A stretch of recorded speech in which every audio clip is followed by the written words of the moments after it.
walking is the best form of cardio in order to lose weight. And I'm going to tell you my argument behind this, how I was able to lose 35 to 40 pounds, get into the best shape of my life, and I help countless clients do the same as well. First argument, man. Well, before that, just to, give you a little bit of context, obviously when it comes to weight loss, you have to eat less calories than you burn in order to lose weight.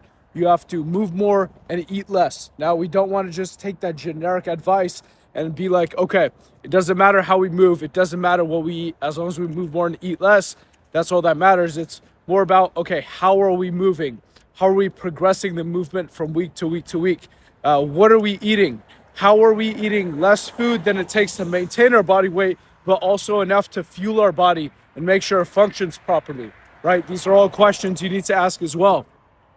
So when it comes to movement, yes, weight training is going to be important to keep on that muscle mass, to look good as we lean down, to keep on that strength so we don't end up weak and fragile as we lose weight, so we don't look sick. And people are like, are you okay, man? Are you okay? You look a little sick. You don't want those comments. You want to look good as you lose weight. So you want to do the weight training. And then when it comes to cardio, some people like to do running. Some people like group classes. Some people like to do a sport. Some people like walking. Now, when it comes to anything else, think about it. Human behavior is really hard to change. If it was easy, everyone would have lost weight by now and everyone would have built amazing businesses.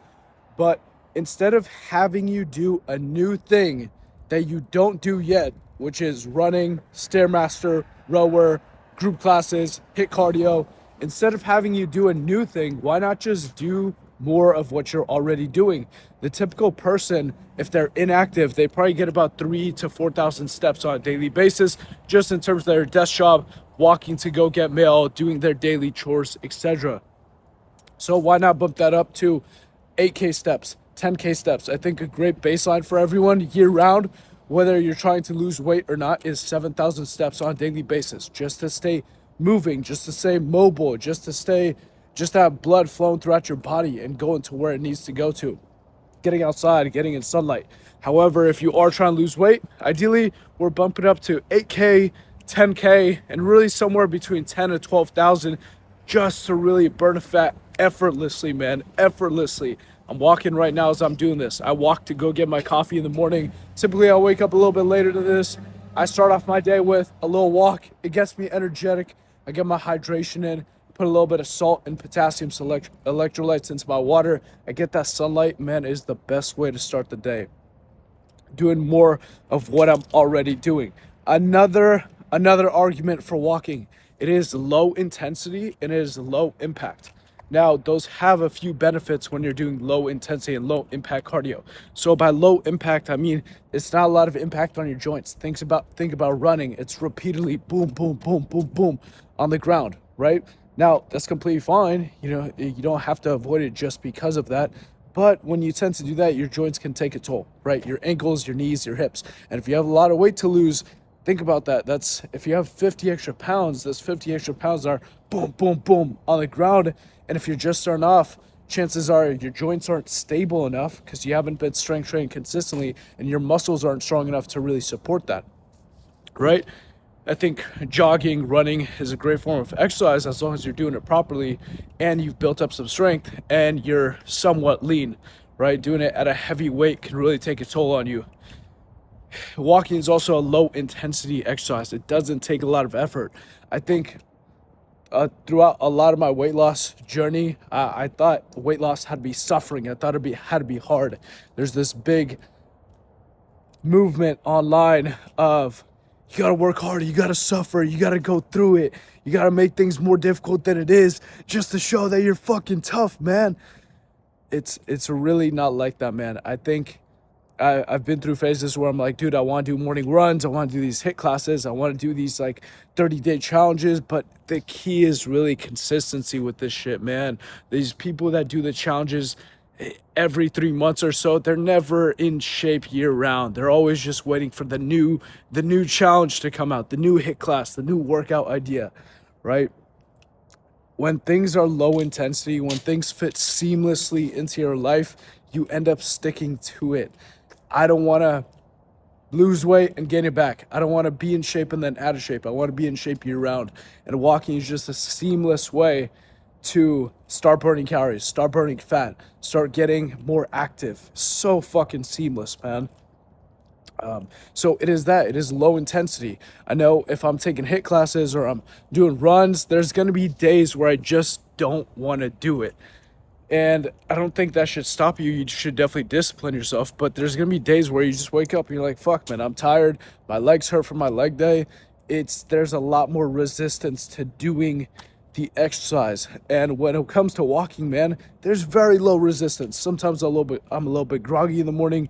Sometimes I haven't had the best day of all time, but I'm like, dude, walking is so simple. It's so low intensity. It requires such little mental effort.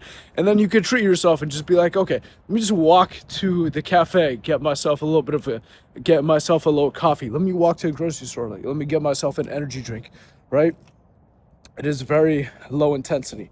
Now, that helps you stay consistent, but at the same time, it's great for recovery as well. When you're completely new and deconditioned and getting back into a routine, they say, oh, you should do HIIT cardio because HIIT cardio is the best way to lose fat and retain muscle mass because it's so intense and it's so short, you don't burn muscle throughout that process. I think on paper, that's a great idea. But if you've ever met a deconditioned person, if you know someone that is not in shape, asking them to do high intensity exercise is possibly the worst thing that you could do. Just going on the Stairmaster at a simple, steady pace for 10 minutes is a high intensity exercise for someone that's deconditioned. So asking them to do zone 5 cardio, something that's incredibly intense, just doesn't make a lot of sense. They don't stick to it, and it's too much for them to right away. What you really need to do is build up your aerobic base, your zone 2 cardio, which is slightly faster than just walking. It's like walking on an incline treadmill to be able to work up to that. High intensity exercises, it's crazy right away. Most people do not sleep 7 hours quality per night to be able to recover well. Most people do not manage their stress very well for them to recover from high intensity exercise. So that's another thing. If you're trying to lift weights, build some muscle throughout this weight loss process, and really be able to look good as you lean down, then you need to lift weights. And in order to recover from that, then you need something that's low intensity. Keeps you moving, keeps the blood flowing, but also is low intensity enough for you to be able to recover properly. So those are some of the things that you can really start to think through. It's a low intensity, low impact exercise. It really helps recovery. It really helps you stay consistent. Plus, we're not really changing much. We're not asking you to do a new form of cardio, which can be kind of hard to do, or introduce this new activity into your lifestyle. Just do more of what you're already doing, which is walking, right? Now, how do you make this fit seamlessly into your life? For me, it's really about the morning. I think a lot of people waste time in the morning. They wake up, they watch TV. It takes them 1 or 2 hours to get into the mood of talking, working, socializing, etc. And that first 1 or 2 hours is really wasted. But I like to get my work done early in the morning. It's where I'm the most productive after a good night's sleep. Like I said, I just grab my water. I make sure I hydrate properly. Today, I thought I was hungry. I thought I was starving as soon as I woke up. And I just drank my water with my electrolytes, started going for a walk. Usually it's a little bit later. I get some sunlight in. I'm getting multiple benefits at the same time. And for someone that's a health nerd, it just really helps out mentally, because I know what I'm doing is good for me, man. So I go for a 30-minute walk in the morning. I try to be a little bit active throughout the day. I do have a full-time job right now at Starbucks as a shift supervisor, so I get a little bit of activity there. And then if I'm really in a fat loss phase, right now I'm maintaining, if I'm really in a fat loss phase, then I'll find a way to go for an extra 30-minute walk later in the day. Throughout my breaks at work, you can park in the back of a parking lot, walk to the front. It really is the little things, man. They add up. I recommend getting a smartwatch that tracks your steps. Every time I look at the time, I'm also reminded of my step count for the day and how much I have. And it helps me get that little bit of awareness in of, hey, man, we got to keep moving. We got to keep moving. It really is not that bad Once you get used to it and once you start forming a habit, it might be a little bit hard in the beginning. That's why you start off with something super simple, man. If you don't have a smartwatch right now, no need to order a smartwatch. Just try to go for a 10-20 minute walk in the morning. Once you got that habit down, and in the beginning, that might be a lot of resistance to the habit to go for that 10-minute walk, 20-minute walk. You might just be like, dude, I just want to sit on the couch. But if you can tell yourself, dude, let me just get outside. Let me just open the door and start walking.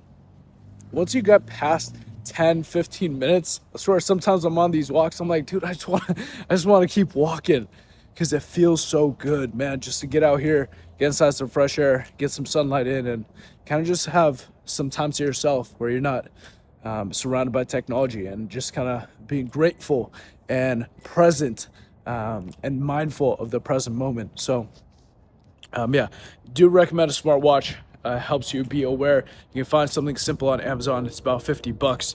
Start with something simple: 10-minute walk, 20-minute walk, 7,000 steps a day, and try to work your way up to somewhere between 10 and 12,000, especially if you're trying to lose weight. Especially if you don't want to do other forms of cardio, just work your way up to 10 to 12,000 steps on a daily basis. You dial down your nutrition, you weight train maybe 2, if not 3 times per week, 45 minutes per day, and that's all you need, man. That's all you need. A moderate calorie deficit, nothing super intense, about 300 to 500 less calories per day. If you got a lot of weight to lose, maybe you could be a little more aggressive, maybe 500 to, possibly 750 calories deficit per day for you in order for you to lose a pound or more of body weight per week, body fat per week. So it really is not that hard, man. It's not that complicated. The problem is people set their calories too low. People do aggressive calorie deficits. People do these weight loss challenges, 30-day challenges, 14-day challenges, when the result really comes down from consistent action. And the only way I've found myself to stay consistent with this thing and stay fit and stay healthy is by walking more. So hopefully this helps out. Hopefully this changes your view on cardio and weight loss, and it brings some value to your life. Adios.